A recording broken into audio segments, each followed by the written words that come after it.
Hello, everyone, and welcome to the press conference. It is Thursday, March 25th, and we've had some important breakthroughs yesterday and a lot of good stuff via email. So we'll start to recap that, starting with Simon. Welcome back, Simon. Take it away.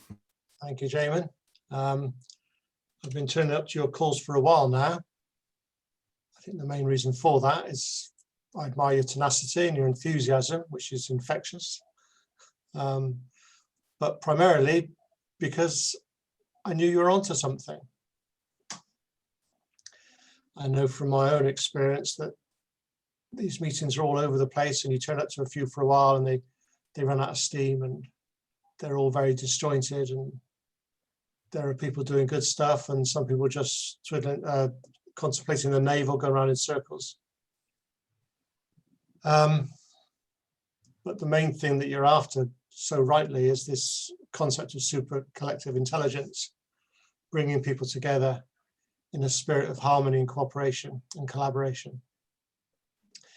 And you've been working towards how to manifest that, how to actually take it to the next stage where it actually starts to make a difference in people's lives, where they feel a sense of community and somewhere where they can belong and make progress.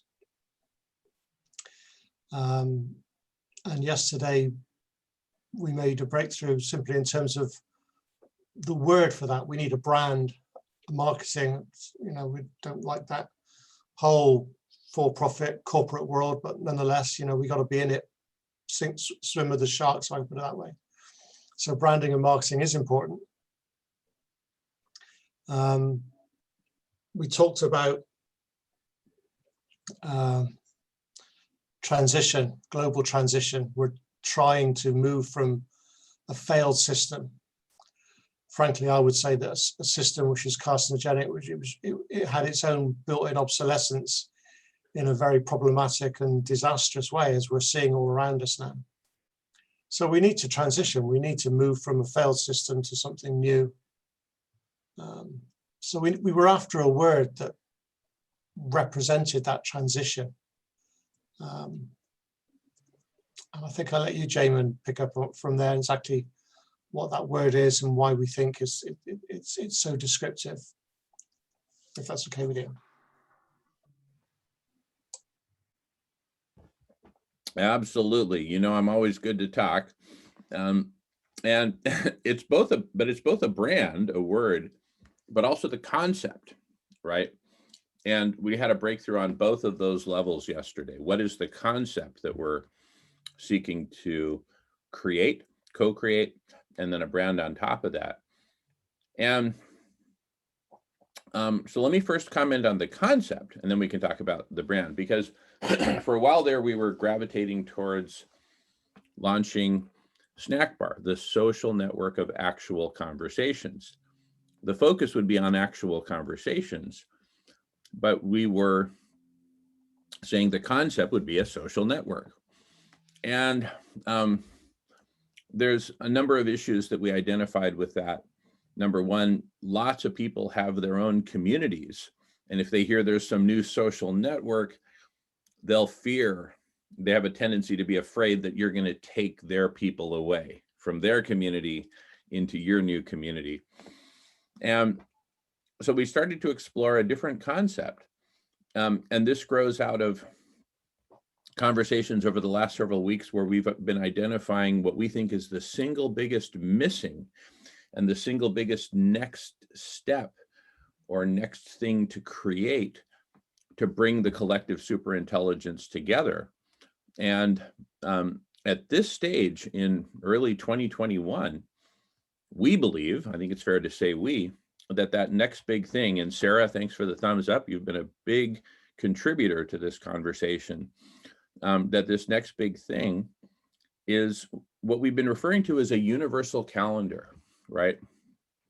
And as a little bit of context, if I were to go back a year and a half ago, I'd say, hey, what's really missing is people are not even in conversation about our problems and solutions and all this. Join the conversation, join the conversation. Well, after a year plus of COVID, it seems like everybody's in the conversation, but we're incredibly fragmented.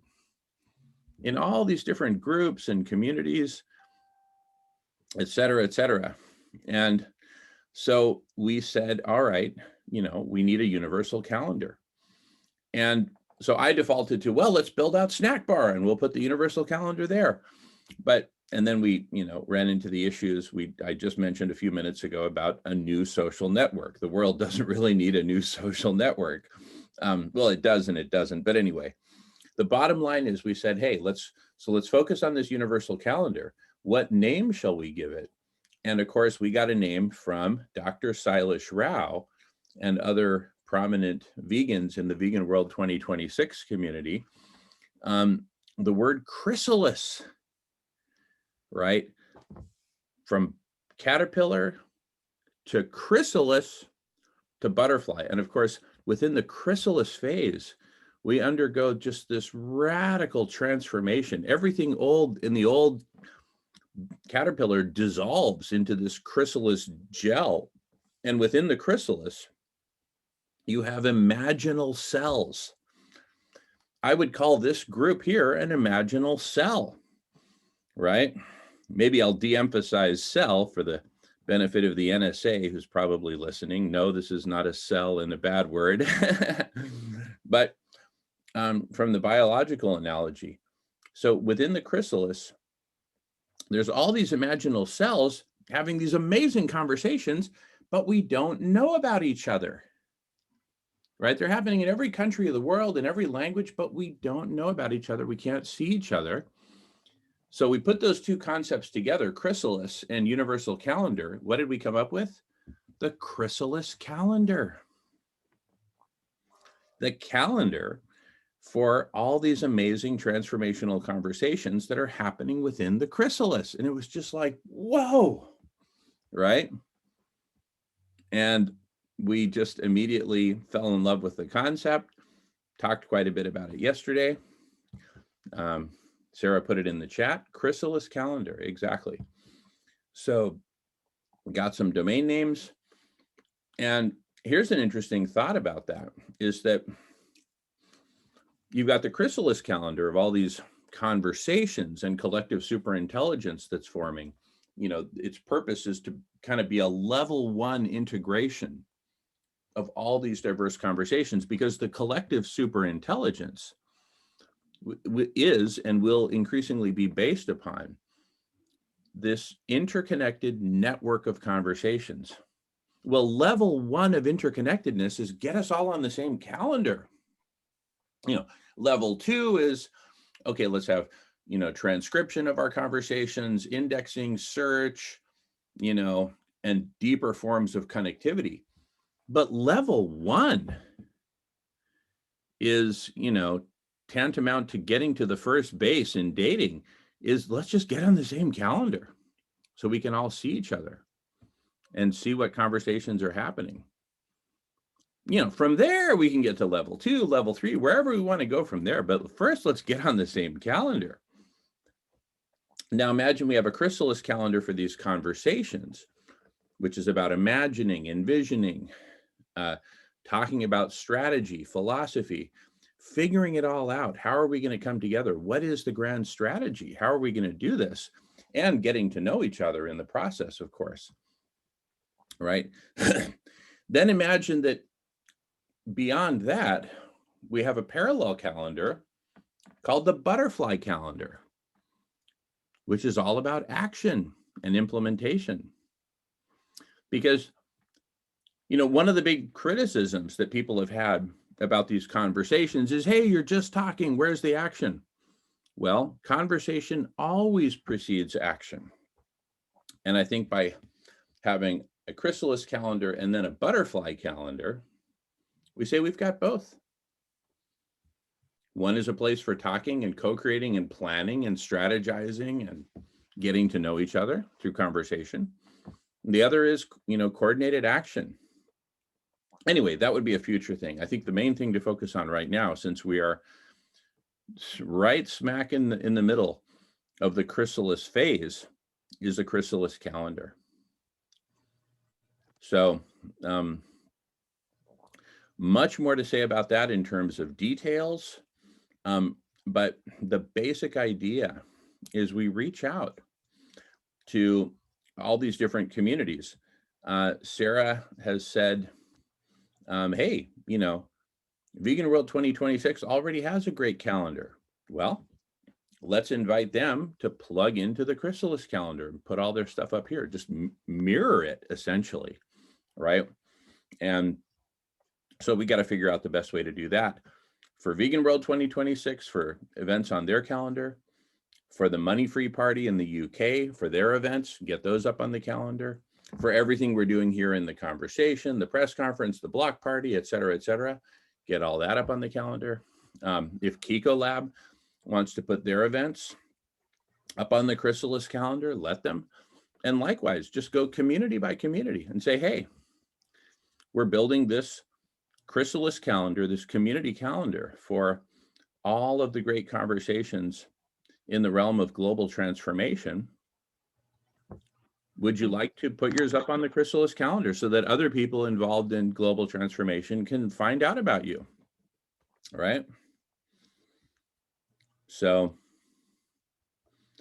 that's the big idea, right? So yeah, love to hear people's thoughts and questions, comments, etc. So go and unmute, and we can also pause anytime. If you want to pause, just do this or ask me to pause. Sister Ivy, I see you've unmuted. Go for it, sister.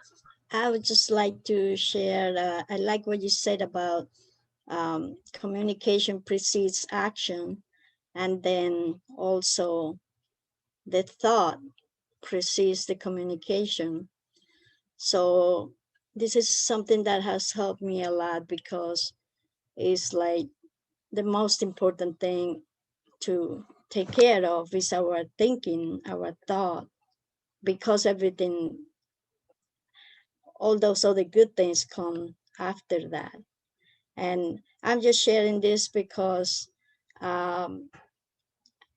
having had this very present, it has just helped me in my journey to be very alert and aware of the thoughts that I let in or take or listen to, and that just has helped me a lot, and I'm just sharing that.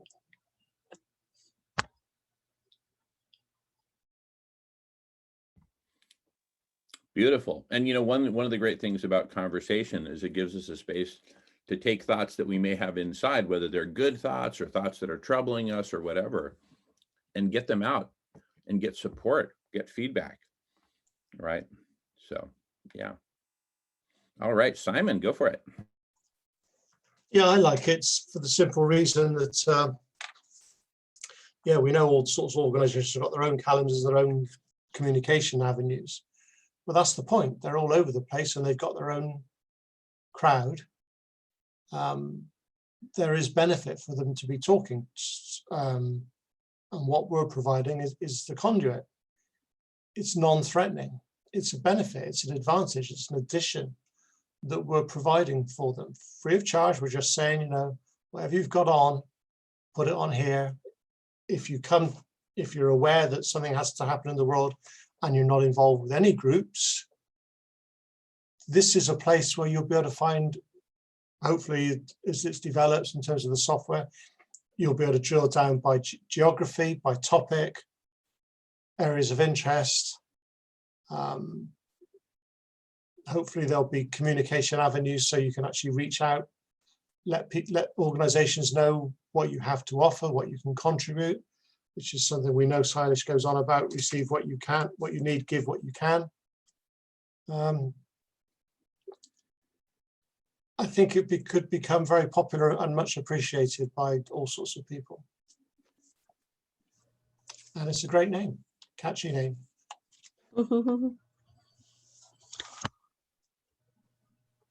I have a question because I can't think about any answer really about this, but are there any obstacles or people saying something negative that I can think of about this Chrysalis calendar? Is there any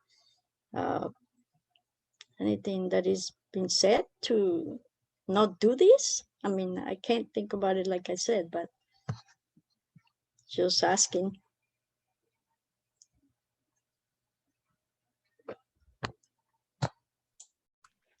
Can I ask, Jamie, Yeah. can I ask Sister Ivy?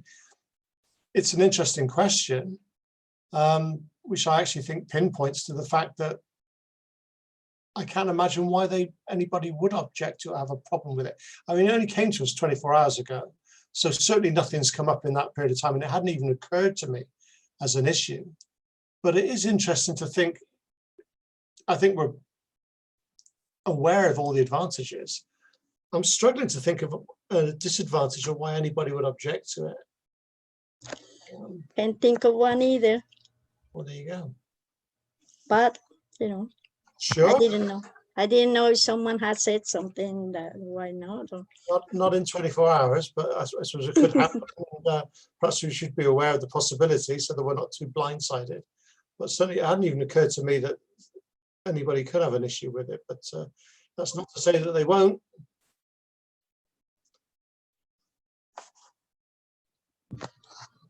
I think the only problem anybody might have with it is that they didn't think of it.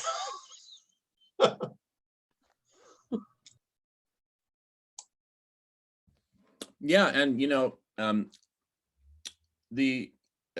it's interesting that is, that's something we need to, I think, be cognizant of, because the last two times that we launched something really innovative here, one, the conversation last summer 2020, and then the press conference in the fall, tightly correlated with both of those launches, a community that's basically doing transformational stuff, having transformational conversations, that has a lot of exposure.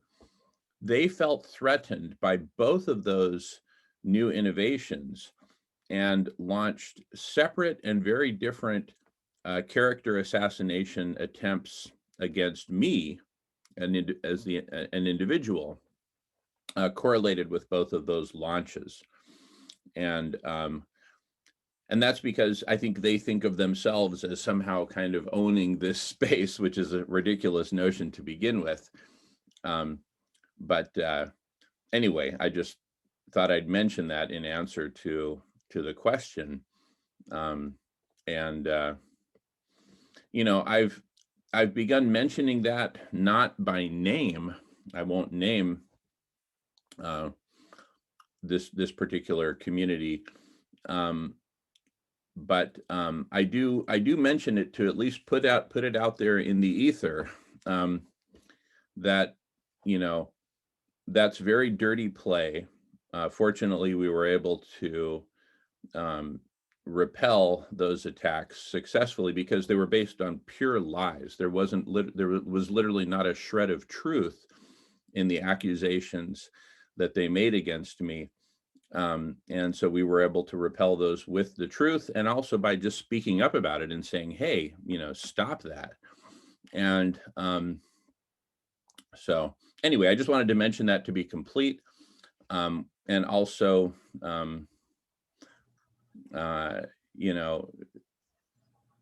yeah, I just needed to put that out there.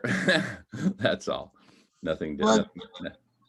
Thank you for that, because that is a fact. Everyone and anyone that is going to do good or more good or even greater good is going to have those. So we can just be well prepared and to respond to that, or to protect ourselves from that, because everyone ever through all history that has wanted to do or started to do or done some good always get those, but they really, like in the case that you just said, they really have no power, because there is no power against good, really.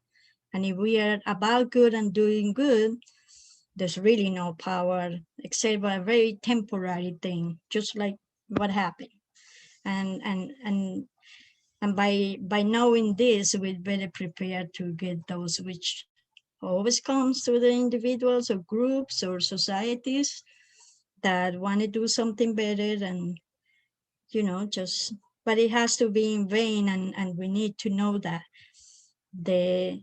anything against good will have to come to be vain, because good has to prevail, and is, if we cannot, or if in through history that hasn't been demonstrated, is because we weren't ready to, by knowing this, and to fight just anything opposite to good. And of course it takes a lot, and a lot of good to know, and a lot of inspiration, and a lot to be really connected with that spiritual power, and that universal wise mind, so we can really stick to it, and so act according to that. And then we really, nothing can stop us. So it's all good. Thank you for bringing that, because it's all good to kind of be very aware of this. Thank you.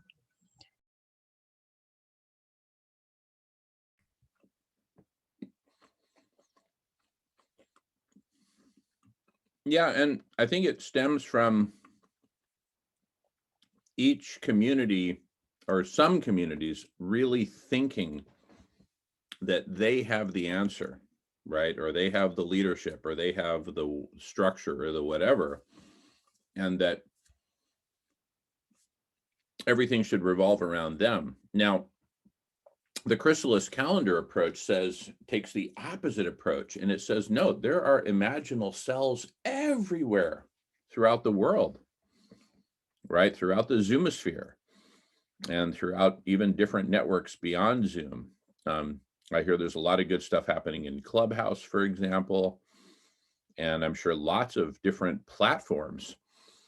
And, one thing is the platform, another thing is the social network or the specific community, et cetera. Our whole point is that there's lots of great stuff happening all over the place across different platforms, different communities and groups. If it's related to global transformation, let's put it all up on one common calendar, one universal calendar. And that's what the Chrysalis calendar seeks to be.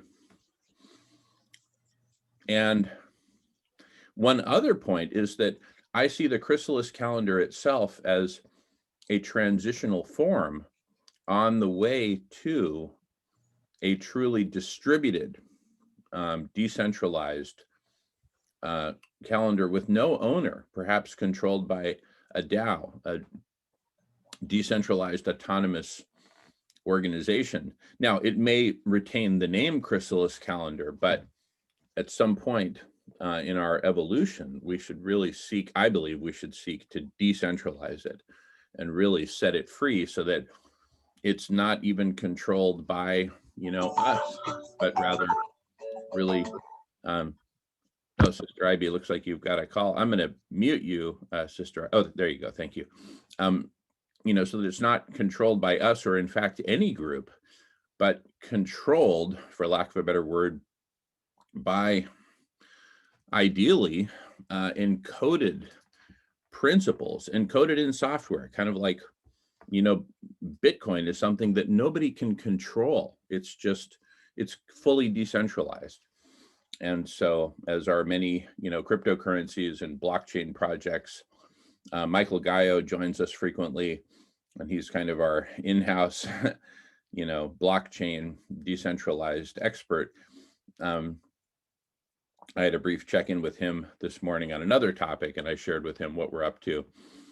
He's excited about it. But anyway, I just wanted to make that point, that ultimately I think this needs to be something fully decentralized, as just a public good, a public resource. But everything decentralized first starts as a concentrated something somewhere, right?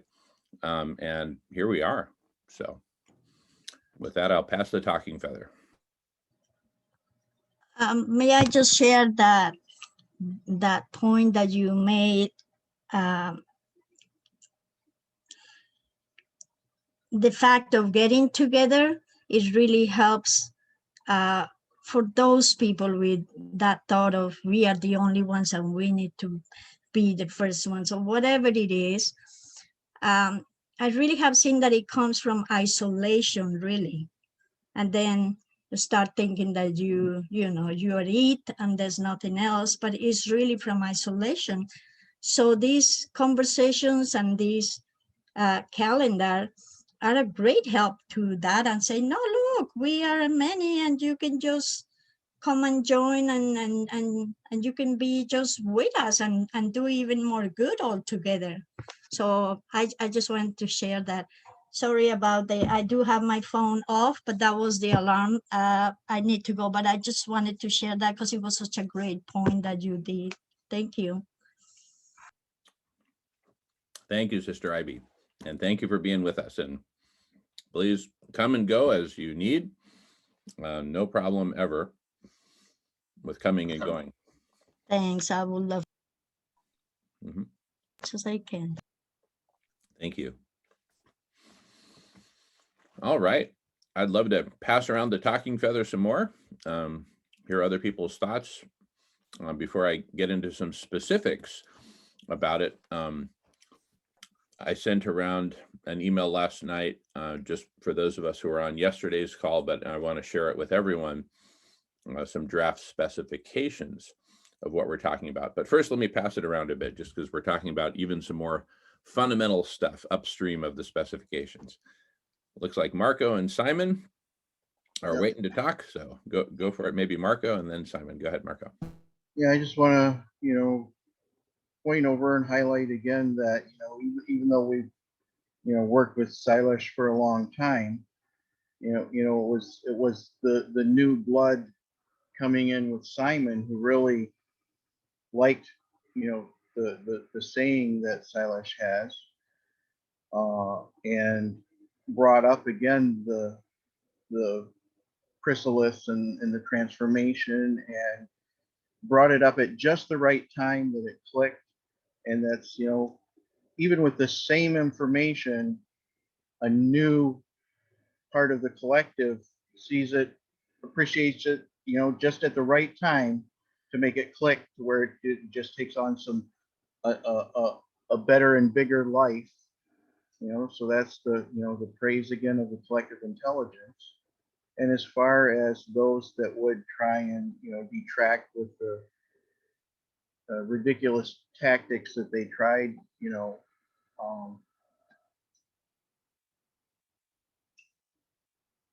when you hear somebody, and they're, talking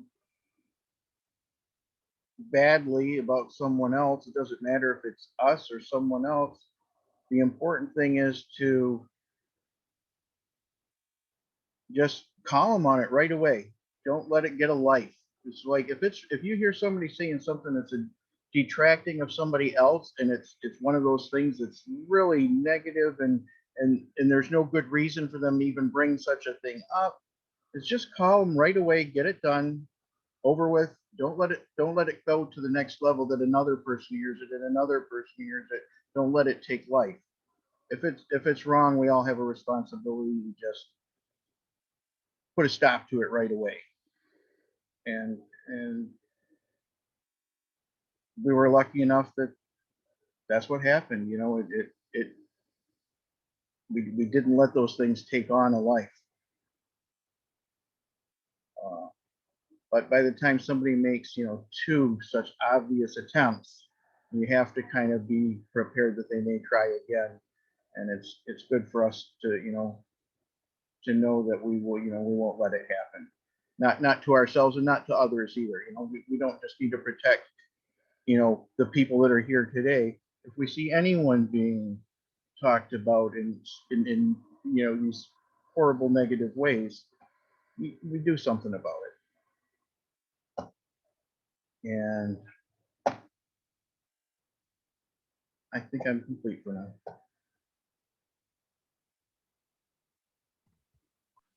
Very good. Thank you, Marco. I totally agree. In fact, what we did was we shined a light on it and said, okay, hey, you really want to make these accusations? Well, step forward and let's have a big conversation about it. And what do you got? Where's your truth behind it?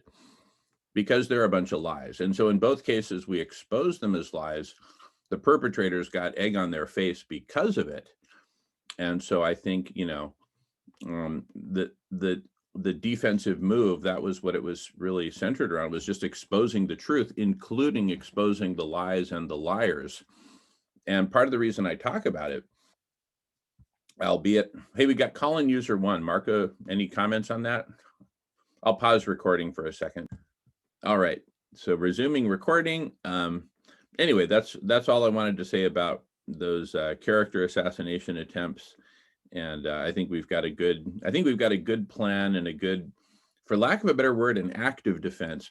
Part of the active defense is just talking about it, albeit in anonymized terms, but partly to let to let them specifically know, but to a larger degree, anyone know that, such attacks won't be tolerated. Just for those who are new to the conversation, we're talking about stuff that happened many months ago. And anyway, just kind of some house cleaning there. But anyway, Marco, I see you're unmuted, and I know Simon was waiting to talk also. Go ahead, Simon. Well, obviously, you're talking about something that predates my attending these meetings. It sounds unfortunate. Just bullies, I guess. It happens all over the place, and you're absolutely right, Marco. They just need to stand up to these people. They serve no purpose. But I was just thinking, what I want to say, Jamie, whilst you were chatting, I'd vaguely heard of this Clubhouse thing, so I just did a quick search. And of course, it came up as just another one of these Silicon Valley inspired, how much is it worth already type things. Surely the advantage of the Chrysalis calendar is it's decentralized. It's not, I don't like the phrase not for profit. That suggests some sort of monetary involvement somewhere. This is just a service, a free service. And I am fascinated with how we use this space, and that's what Chrysalis is. It's a space which transformation takes place. I'm not sure, frankly, if we need the idea of the butterfly calendar, because the whole point is that you might not be able to see much happening inside the chrysalis, but there's phenomenal activity taking inside it, and then what evolves from it and appears is post transformation. It is that new economy. But I just wanted to say, I was on a call this morning with someone that may or may not. Does Jem Bendel mean anything to you? I've definitely heard the name more than once, but bring us up to speed, please. Jem Bendel is a chap I met a few times at meetings. He probably wouldn't remember me, but he's a professor at Cumbria University, UK Cumbria University, and he spent a lot of time and effort addressing the whole aspect of our monetary system, which is why it's of particular interest to me. But what Jem did is he took a step back and he looked at what was going on, and he wrote a paper which many professionals, academics, consider to be professional suicide, which he called deep adaptation, which was basically saying that we're screwed. And all we can do is to adapt to an inevitable collapse, which is an interesting way of looking at the situation, because on the face of it, it's very negative. But on the other side of the coin, you might say, is it realistic and is that important? And the only reason I raise it is A, it was this morning, and B, if there is any chance to make a real difference, to be talking about, the latest for-profit Silicon Valley inspired app is not really getting us anywhere. Having said that, a quick cursory read up on what it does, well, I think we can learn from it. But to actually grow and develop into something which has got no agenda other than to be of service, i.e.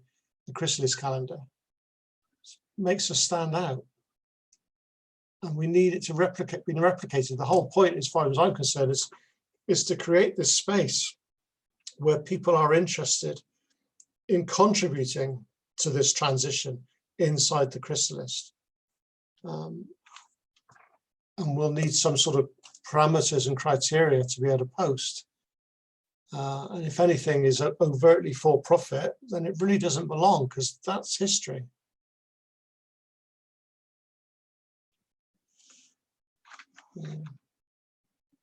That's it for the moment. I love what you're saying, Simon. Love it. Let me just give a little update for those who just jumped on the call. We'd been talking about the need for a universal calendar for the past several weeks, and yesterday we crystallized on the name Chrysalis calendar, as in chrysalis phase from caterpillar to butterfly transition. Chrysalis is precisely the transitional state, and what a beautiful metaphor. I think beyond the fact that we have nothing to do with money, in fact, that'll be part of the charter, this is not to be monetized in any way, even when it makes a transition to a DAO. Part of the rules hard-coded into the DAO will be that there will be no monetization or, of any kind ever associated with Chrysalis calendar. It's just a public service, a public good. But beyond that, there is, there's an implicit mission, if you will, or aim, or telos per the Greek, like teleological taxonomy. The implicit and explicit aim of all of this is global transformation. The chrysalis is all about transformation. And there's also another thing implicit in it, which is the recognition of the dissolution, of the dissolving and breaking down. Not that anyone needs to necessarily, dynamite anything, V for Vendetta style, but there's just an acknowledgement of the breaking down, the collapse that is happening of the old system, the caterpillar, right?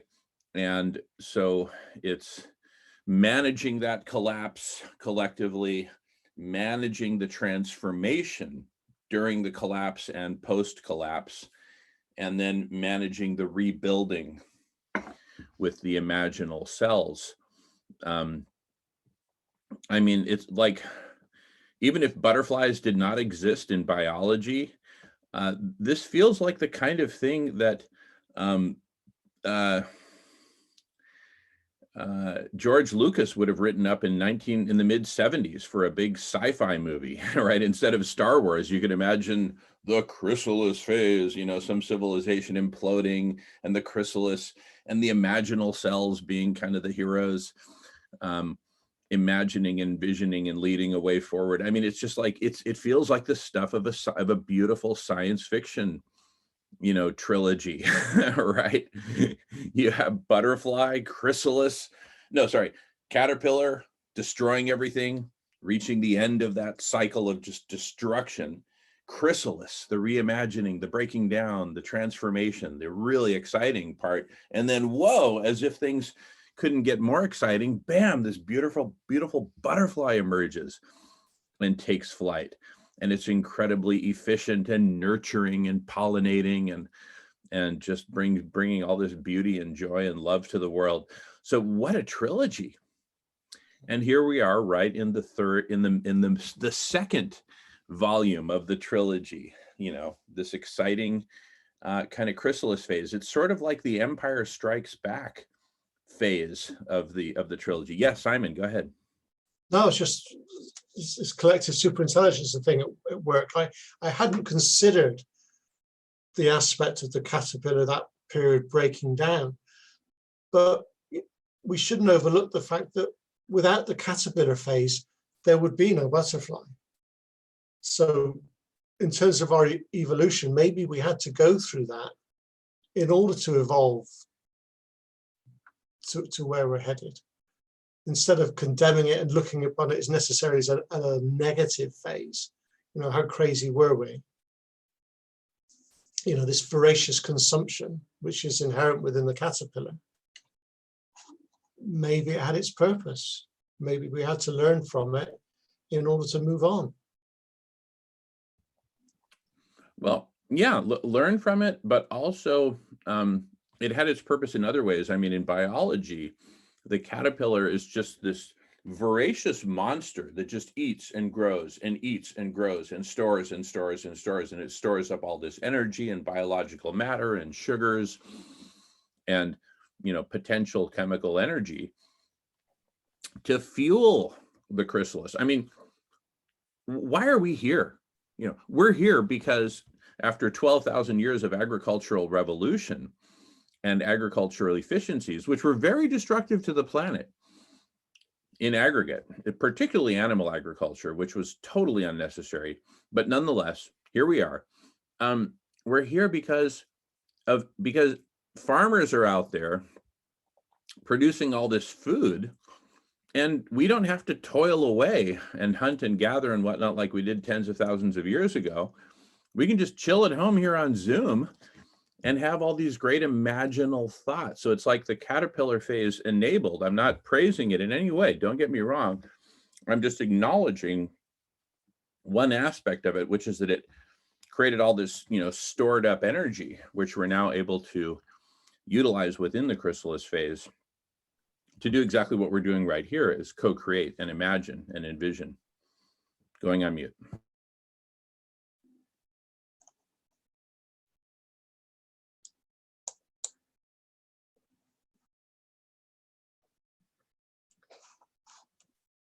I've a couple of questions, if I may. I've got a money-free party call in 20 minutes, half an hour. Eric especially has got a friend called James, who's working on his own software, which is very clever. Just wonder if you see a way that developers with different tools might be able to bring them to as this develops.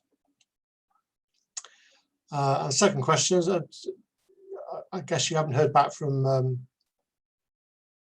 Vincent yet. I know you only sent him the email today, so probably not. But just curious if you had. Not yet. Let me check my email.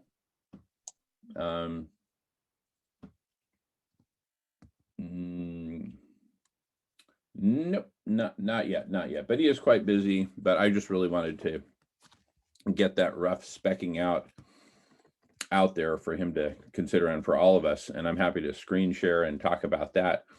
But also interested to know what you're talking about James, this developer, because, you know, part of the chrysalis phase is, you know, coordinated collective development of what we're seeking to co-create.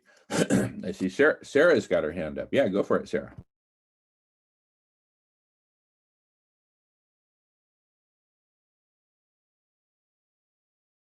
And Sarah, you're on mute there.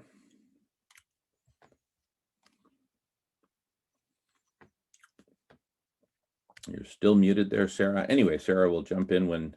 Oh, sorry. I thought I saw you raise your hand. Sorry about that. Anyway, she was just cheering us on. Anyway, yeah, love to hear more about James. And, you know, part of the cool idea here is, I mean, anyone who's developing anything, they ultimately need an audience. And in many cases, they want to open source develop what they're developing. And so conversation on the Chrysalis calendar would seem like a great opportunity for that. Anyway, back to you, Simon. And whenever you want, I'd be happy to share kind of some of my thoughts in terms of just rough specs, which is actually phenomenally simple, what I have in mind anyway. Yeah, please do, because like I said, I got to be out of there in 20 minutes. I'll be pleased to see what you've thought since yesterday. Yeah, great. Okay, so I'll screen share and first just kind of sketch it up, and then I'd like to share also some stuff that I wrote up in the email last night. But let me get first a sketch going on.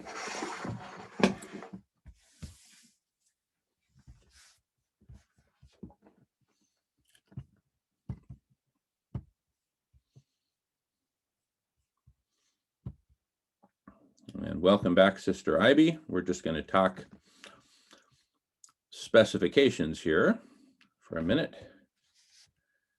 in terms of how we envision the Chrysalis calendar, you know, looking and feeling and operating.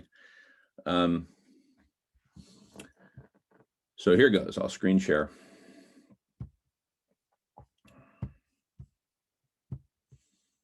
All right, just some rough sketches.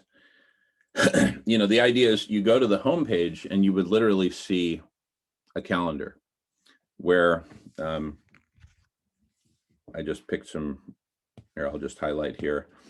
But I mean, just imagine that today is the, you know, the 18th of March. So you'd see the calendar open up here. Everything in the past is grayed out, right?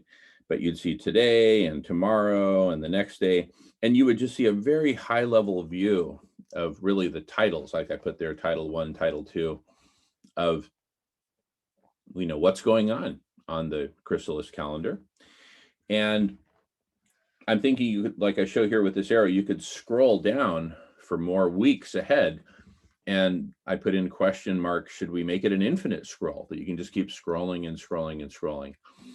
And then if you want to get more detail on a particular day, you could hover over, literally just take your mouse and, you know, I'll just do it like a hand with a finger, hover over that particular square, date. I'm calling these a day square, right? Because it's a square. Hover over it, and then you would see, you know, a pop-up that would show like a longer list, more details. But to really get the full detail, you would click on a given day to see a full page calendar for that day. So for example, March 18th, 2021, you'd see, well, you know, from 8 to 10, there's this meeting over here.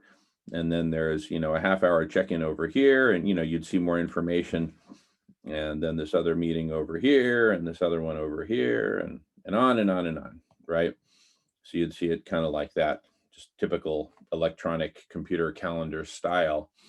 And then, and we might have different color coding, right? So for example, conversations that you can participate in might have a particular color coding, right? Versus presentations that you can watch or listen to, but in which you've got a limited ability to participate, mainly, for example, just by like typing in your questions via chat or whatever. And part of the logic here is, you know, and I think color coding would be a great way to achieve that, is that, you know, you can really get a feel for, you know, what is the nature of the event? Is it a conversation where I can participate, or is it, you know, something else?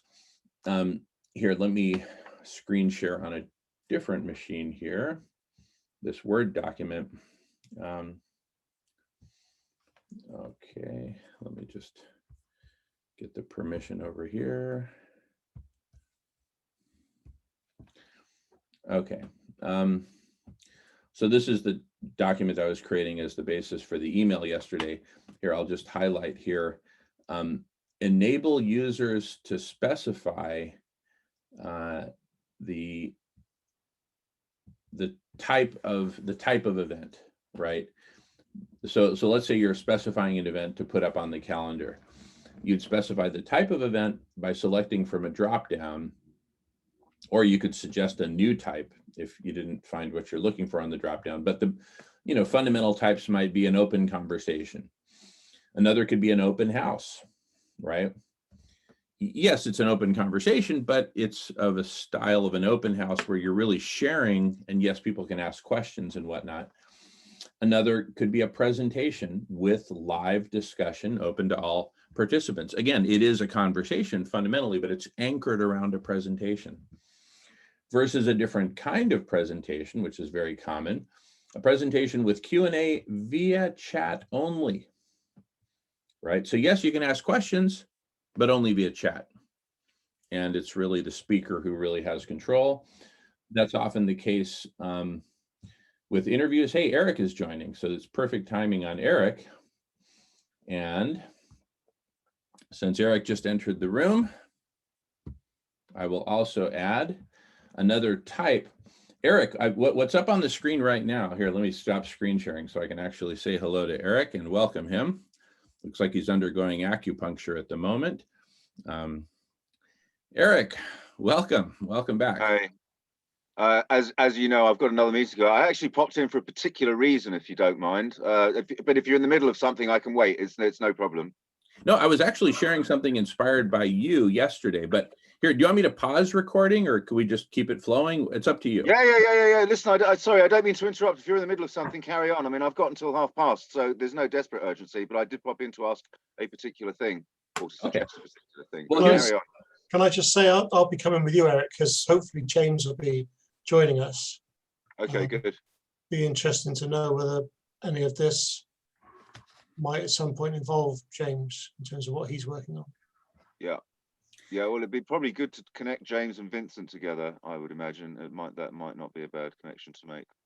Wonderful. Well, here, I'll just share. So just to bring you up to speed, Eric, we've, I don't know if Simon shared with you, but we came up with a concept for what we've been kicking around, which is to focus it on the calendar, the universal calendar portion. And instead of trying to launch a new social network, just launch a universal calendar. And the name we came up with is the Chrysalis calendar, for reasons which I would venture might be kind of obvious to all of us at this point, because it's all about global transformation, the chrysalis phase and all that. And I was just sharing about kind of the interface to the calendar. So you see all these different events up on the calendar, the chrysalis calendar, that in principle, anyone could contribute to once they clear some sort of minimum bar of validation, of trust. Hey, are you really about global transformation? But a fairly minimum bar, because of course, if there's any violations, we just boot them out, right? But as long as they're in, they would be able to specify, hey, I want to put in this particular event up on the calendar with a type of event, just like we talked about yesterday, Eric, and inspired by you. It could be an open conversation. It could be an open house. It could be a presentation with live discussion open to all participants. It could be a presentation with Q&A via chat only. So the people who are watching, yes, you're welcome to type in your question or comment via chat, but we won't be able to hear your voice, by design or by parameter. Could be an interview with similar parameters, either with an interview with either of the above modalities, live discussion or chat only. It could be a game or activity, and on and on and on, right? We can envision myriad types, right? And on the calendar itself, we might have some sort of, color coding. Sorry, Jamie, may I interrupt you just for a moment here? Because of course, at some point that list of categories gets too long, right? What you need is a hierarchical list which breaks. And so presentations might be one, then that breaks into interviews, Q&As, live, but do you know what I mean? That kind of thing. So it needs to be a hierarchy, with only a few categories at the first click, and each of them opens up into more. Yeah, absolutely. And so, and in fact, the color coding could be, at its simplest form, the color coding could be, green as in go, as in go ahead and speak. Yes, we want to hear from you. It's a conversation. You'll have your turn at the microphone, regardless of whether it's a glass beads game, an interview where listeners can speak and participate, or just an open conversation. But if it's green means go. Yellow might mean, you're mainly here to watch. Yeah, feel free to type your questions and comments in the chat. We may or may not get to them. There's no explicit promise there, but it's certainly not green as go. So yellow and green could be just a simple bifurcation. And from there, we can think of orange, red, blue, different variations. Of course, we don't want necessarily 17,000 different colors of the rainbow, because then it just becomes the paradox of choice. I assume you might have heard of that. Too many choices and people get confused, basically. Welcome, Davidson from Kenya. Welcome back. And we're deep in a conversation about the Chrysalis calendar. So welcome. And I'm sure you'll catch on as we go. But anyway, starting with basically simpler is better from the standpoint of chunking out and color coding the different types of events. Fair? Yeah, okay. Sister Ivy likes it. Let me go back to screen share, because now I want to talk about another facet of this, which is topics. And this is just an example, and I don't claim that this is perfect or anything of the sort. It's just a start. But imagine that we enable users who are uploading events to specify a major topic and a subtopic. And if they want, they can choose these from a list. So for example, the major topics would be in bold, like global transformation, elements of humanities transformation, and so on. And the stuff in bullets would be subtopics. So I'm just going to read through it just for fun here. Global transformation. What are the goals of global transformation? Philosophy of global transformation. Collective intelligence. Strategy or strategies for global transformation. Memes, marketing, and global movement. I mean, should we call this? Should we call it the shit? Da, da, da, da, right? Anyway, these are all just subtopics under global transformation. Elements of humanities transformation. All of these are elements for humanity to transform. A new story, cultural transformation, spiritual transformation, transformation of governments, economic transformation, transformation of the game, getting out of the all-day Monopoly game and co-creating a new game. Agency, do we have collective agency, or are we all a bunch of victims here? Praxis, liberation, etc. Now, getting down to more brass tacks, the butterfly starts to take flight in the realm of action and implementation. Physical solutions for humanity's needs, starting with the most basic: food, water, shelter, healthcare, and then some higher needs: community, open spaces, libraries, communication, transportation, and so on. And as humanity gets her own oxygen mask on, we can then turn to the passenger sitting next to us on the airplane and help her with her oxygen mask. It turns out it's a woman. It's not just any woman, it's our mother, it's Mother Earth. So for example, the hot topics, subtopics here, under physical solutions for Mother Earth's needs would be elimination of animal agriculture, regulating planetary temperature, like with SRM, reforestation and really rewilding nature, detoxification and cleanup, decarbonization, and so on. Collective intelligence as another major topic. Subtopics: network of conversations as kind of its backbone, universal calendar, which is what we're working on right here, right now. It's a topic, just like any other. Synthesis, summarization, and snippets. There's terabytes of conversations going on. You can't watch them all. Give me the synthesis. Give me the high level. How do we do that? Q&A, broadcasting, databases, indexing and search, AI, machine learning, and bots. Anyway, just a few kind of hot topics under collective intelligence. And then finally, assessment. The we are here, you are here at the shopping mall on the map of the shopping mall. Assessment of humanities needs. Where are we with respect to meeting our needs? Assessment of planetary boundaries. My goodness, we're major violations all over the map. Well, let's assess them. Assessment of global transformation itself to date, right? Anyway, just wanted to cover some of those. So we have really, in terms of putting stuff up on the calendar, two main dimensions that I've just identified. What's the type of the event? And what's the topic, both major topic and subtopic? And of course, an event might cover myriad topics. Check all the check boxes that apply, because then, and particularly as we populate the calendar with more and more events, People are going to want to be able to filter and do searches. Hey, show me all the events that are related to food. Show me all the events that are related to regulating planetary temperature. And of course, keyword search will be fundamental. But as you can tell here, none of this is rocket science. You know, I mean, we could probably do all of this literally with 1990s technology. Of course, we've got really great tools now, and I'm not saying we shouldn't use them, but I'm also identifying how phenomenally simple, at least the next phase or stage or two of this actually is. Phenomenally simple.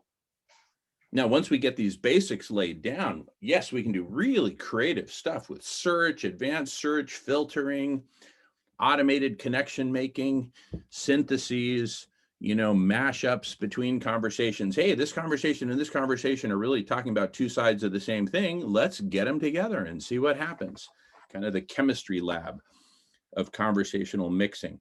Anyway, at this point, since we've only got a few minutes till the bottom of the hour, let me turn it over to Eric, because Eric has stuff to put on the table. And so let's give Eric and Simon priority for the next few minutes. Go ahead, Eric. Well, what I wanted to mention was actually nothing to do with the calendar. It was more to do with this room. I was mindful of what Marco said yesterday, his plea for, you know, just can't handle all the hours that he's doing here kind of thing. And so I wanted to offer myself, you know, to fill a slot or two during the week. So I mean, you've already agreed for a glass bead game on Thursdays at noon. I mean, I'm happy to come in an hour before that. And so I can man the room from 11 until say 2, something like that, 3-hour slot on a Thursday. And I mean, probably more helpfully to you, I don't mind picking up like a daytime during the week which is my, you know, daytime my time, which would be like in the middle of the night, early morning your time. Yeah, to save people having to do ungodly hours at least one day of the week, right? And hopefully other people will chip in and relieve you of more. So I mean, pick a day, really. I don't mind too much. You can basically pick a day during the week where you'd like me to do like 2 or 3 hours in my afternoon, i.e. your early morning.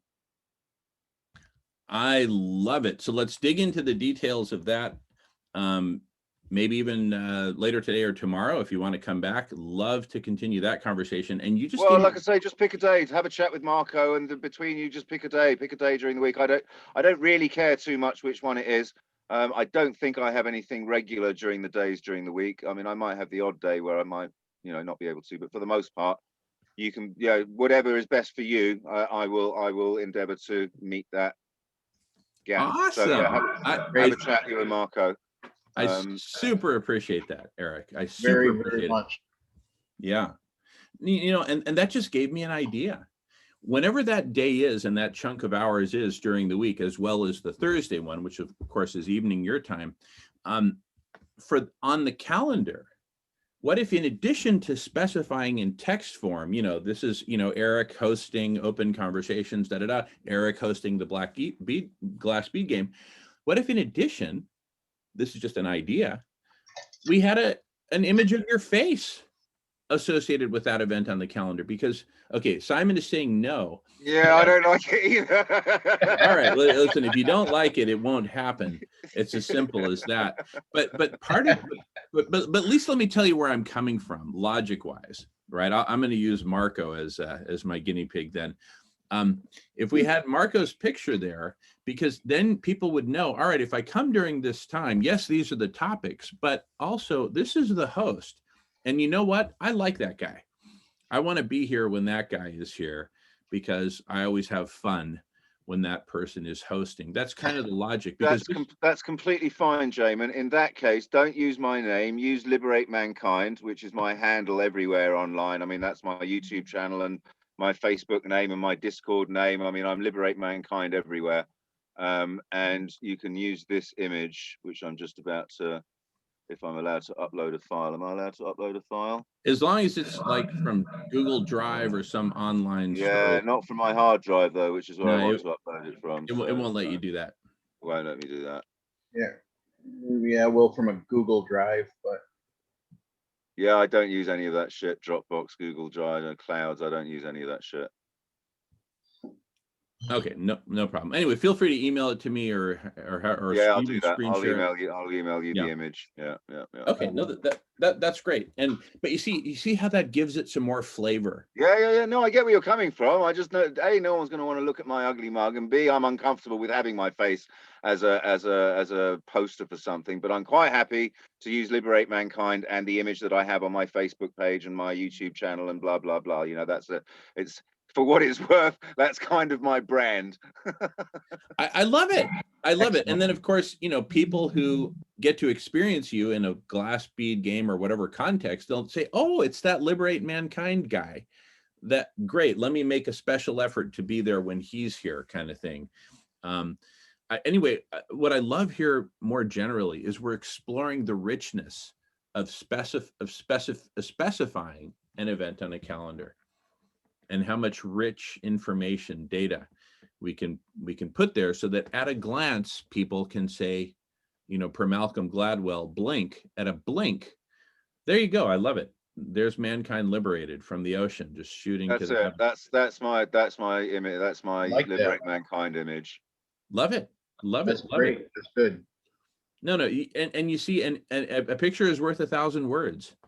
And so with the title, Glass Beads Game, that image, and a little descriptor, in literally a second or two, someone at a glance can say, that's interesting to me, or no, not so much, So I think we're really in a really great space here. All right, in the few minutes that remain, I want to again give priority to Simon and Eric, who have to duck out in a few minutes and who've been huge contributors to this conversation and co-creation. Much gratitude. Take it away, gentlemen. Yes, evolving already, isn't it? That's the whole point. Got to start somewhere. We've decided that, and we've nailed that down. Just picking up on what Eric said about Vincent working with James, just wondering how you see that playing out, because James makes it quite clear that he's not particularly ambitious financially, but he would like to do a lot more on his coding if he had the time. We can't shy away from these issues. We can't expect this to evolve entirely on volunteer labor, especially of the quality of talent we're looking for to really move this on. Again, like I said, we shy away from the subject, but for the very least, I think it's going to need a donations button on this site. We can't expect the quality of people we want involved to do everything for nothing. It's going to be unrealistic. It's going to hold us up. Yeah, I've just got one small comment on the subject of the calendar. The idea that you have of, like the first bifurcation just being two, like participatory or non-participatory, something like that, right? That's quite an interesting notion. I must admit, I hadn't considered anything like that. I was thinking of the sort of straightforward, obvious categories of presentations, interviews, activities, and games, and practices, whatever, that kind of thing. But that's very interesting. But it does. It sort of adds an extra dimension, right? I'm not quite sure how to handle it in terms of the calendar, because I actually don't think it works as the first division of the taxonomy, but I do think it's a valuable piece of information to somehow include on the calendar. So yeah, I don't think it actually belongs in the classification, but I do think it has a place on the calendar. And maybe it is something as simple as that, the green and yellow, and that's it, right? That's the only. But then how do you color code the other categories? Maybe you give up on color coding the other categories. I don't know, something to be discussed though. It's a really interesting idea. It's food for thought. If I may interject, and we're getting some feedback there, maybe from I don't know where, but anyway, look at my image right now. Look at all the stuff that look at all the icons that I'm now putting up on my image. Boing, boing, boing. Some are red, some are yellow.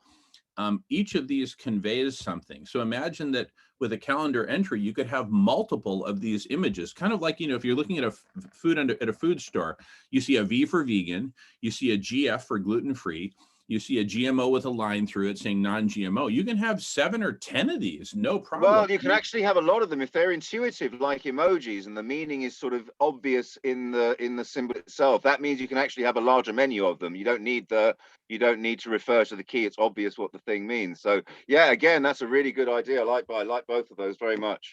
I'm going to have to go. Sorry, but those are 2 really interesting ideas. Yeah. So No, yeah, so just the one color coding, right? The participatory or non-participatory, and maybe a third color for something else that we haven't thought of yet, right? Yeah. Yeah. And otherwise emoji type icons in there to give a descriptor, to give it like a visual descriptor. That's a really, I like that. That's got real potential. Absolutely. We've got a lot of levers and a lot of tools here and a lot of experience to draw on. So this is all great news. By the way, if the 2 of you and James would like to come back in here, you're absolutely welcome. No expectation, no attachment, but I mean, this is where it's going on, brothers. So feel free to come back. See you guys later. See you later. All right. Great to see you, Eric. Thanks so much. And hey, thanks so much for well, please tell Eric I said thanks again for his kind offers, and we accept wholeheartedly. Yeah, I need to be close behind him, but just one quick question before I go, if I may. I'm interested in talking to Silas a little bit about food healers. Are you expecting him tomorrow? Yeah, he's normally here in the mornings, usually, if not right at 7 a.m. Pacific time, 7:15, 7:20, but he's very consistent about being here in the mornings. Evenings, not so much lately because he's got family stuff going on. Of course, he's welcome here anytime, but the best times to catch Silas are Friday mornings, starting at 7:15 Pacific time. That suits me because it's about mid-afternoon here, so that's great. See everybody there again. All Cheers. right, if not sooner. Thanks so much, Simon. Great to see you. Really great work. I'm super excited. All right, we'll see you soon. Cheers, bye. Thanks, Simon. Woo! Oh, this is feeling good. Isn't it? Oh my goodness. And I'm really excited that Eric wants to do the glass bead game on a regular basis. Because what a personality. Yeah, right? for sure. I mean, I thought that you, me, and Christopher were the only crazy people here, but it's really great to see just a lot of these spunky personalities starting to bust out. Because all that means draw. This is kind of like a 24-hour radio station where at different times, you've got, I'm from the San Francisco Bay Area, so this may not mean anything to anyone who's not from there, but, Dr. Demento, I don't know if he was syndicated nationally or anything, but, it was this dude with a twisted. I've heard of him. Yeah, Dr. Demento. It was all demented comedy stuff back in the 70s. And, you tuned in Sunday night or whatever, you're normally feeling a little bit bummed out because the weekend's over, but Dr. Demento will pick you right up.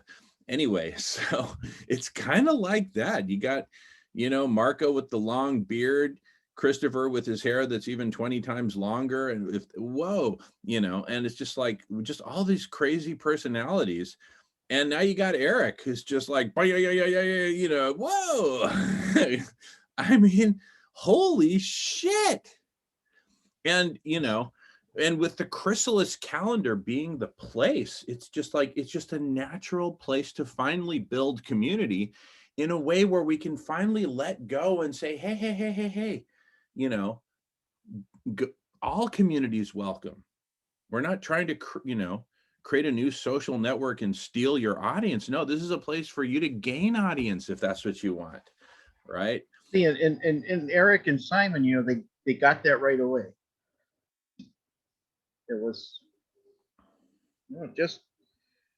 it takes time and timing, and when it happens, it's the right time. Exactly.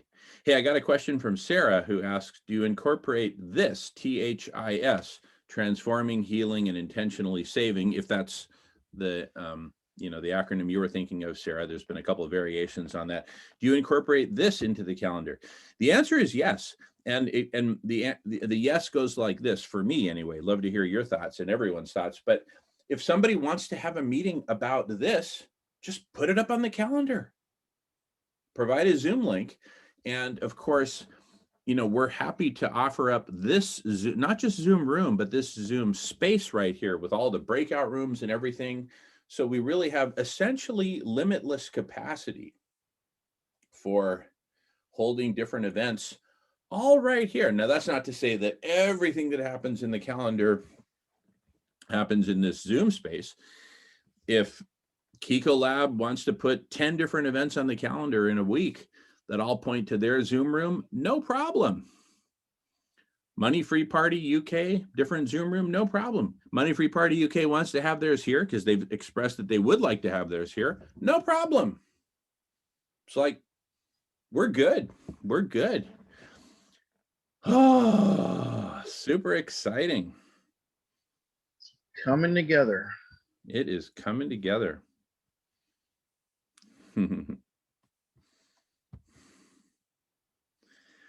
All right, we've been at it for an hour and a half now. I'd kind of like to take, yeah, go ahead. Yes. Hello, Yemen and Marco. If I got you right. Yeah, I'm Jamin. My name is pronounced Yemen. Yes, David. Yemen. Oh, like German, country, Yemen. But you sort of, I'm in yeah. I'm in Kenya. I'm in Africa, Kenya. Yeah. And I'm a member of a Rotary Club here, where I'm an official. I believe you folks should be familiar with Rotary clubs. Oh, very much so. Very much so. Yeah. Right. So we normally we have on-site meetings at a restaurant, but we are trying to go online, occasioned by the COVID-19 pandemic, which the government is requiring people to minimize physical conduct and physical gatherings. So we meet on Saturdays. Are you able to create a Zoom room for us so that when we meet, we can actually have a platform here to be sharing our information with a larger audience? Yeah. In principle, the answer is yes. And but I'd like to talk a bit more about it because we do have certain certain kind of guidelines here, creative agreements and whatnot. But definitely happy to explore that. And I would love everyone's input on that. So would this be open to anyone to join, or would it just be invite only from your side? How would that work? It will actually be open. Anyone can join in. And normally we schedule guest speakers. We meet once a week for about 1 hour. And so it is an open meeting. Normally we share a Zoom link to people that can join in. But now my Zoom account is limited to only 40 minutes. Yeah. It cannot hold beyond 40 minutes, my Zoom account. So, but I've realized that you have a 24/7 kind of a platform, which is really user-friendly, that can serve a larger audience and for a projected period of time. That's my interest. Yeah, beautiful. So what we would do then is offer you, I mean, we have to look at this from different angles. So I'm not giving you a definite yes, because I want to hear from Marco and Christopher and everyone here. Sarah suggested a breakout room. So let's explore it. But let's just say if we were to do it, we would offer you a breakout room, and since it's open to everyone, we put it up on the calendar so that everyone could see that, hey, the Rotary Club of Kenya, or your town in Kenya, I'm not sure which it is, but we would put Rotary Club Kenya from this time to this time in, breakout room number 1 or breakout room number 4 or whatever. And we'd put open to everyone, right? And we'd put the topic and the guest speaker for the week, or the topic for the week, and that it's, whatever information. I think that's just what's coming to me, but I'm going to rely heavily on Marco and Christopher and Alan and Sarah and Sister Ivy and everyone here to give comments and questions, because we haven't really had this kind of an opportunity before, but it sounds, I'm interested. Right. Marco, speak up. Yeah, it would be kind of along the lines of what we were doing with co-creators. You know, they have had regular speakers here for a few months, and you're kind of, you know, you're responsible for as much of your own advertising as you can, your Facebook and whatever.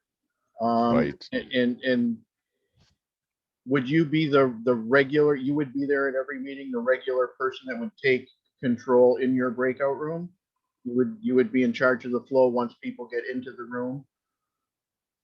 Yes, ideally, that is it. And ours will just be a meeting on Saturday for about an hour. If it goes beyond, is about an hour and a half. It's not a What- 24/7 What time of day? event. It is East African time. That is 4 p.m. We are 3 hours ahead of GMT. Find my phone. Yeah. So it is 4 p.m. That is and if you calculate 3 hours ahead of GMT. Okay, let me do this. What time is it where you're at right now? Right now it is 10:40 at night. 10:40. Yeah, and I'm at 3:40. But yeah, so it's 10 hours ahead of Pacific time. And so you're saying normally you do this at Saturday at 4 p.m. Kenya time? Right. Yes. Okay. So Saturday 4 p.m. would be Saturday 6 a.m. for us, which would be right around the tail end of the block party. Yep. And Mhm. normally, but I'm going to put in heavy quotes on normally, because there's really nothing normal these days, but normally we have someone from Europe who is hosting the block party at that time and would let people in. So we would just need to confirm consistent availability on their side to be able to make sure that the room was definitely open. And I think, but you see, but the general trend where in our own evolution is we've been moving towards 24/7 and moving towards becoming more consistently 24/7. Mhm. You know, there are times when there have been several weeks at a stretch when literally the room did not close. It was open for weeks without missing even 1 hour. And then Mhm. there have been times when people needed a break, and some of the key people here, like Marco, Christopher, et cetera, you know, Alan needed a break. And so, you know, that's what I'm saying. The general trend has been more consistency, but it's been a bumpy road to the top of the mountain, so to speak. I get you. So I just want to Mhm. make sure that if we make a promise that we're able to keep it. Right. Yeah. Right. Mhm. Yeah, my brain today is a little tired, but it looks essentially doable.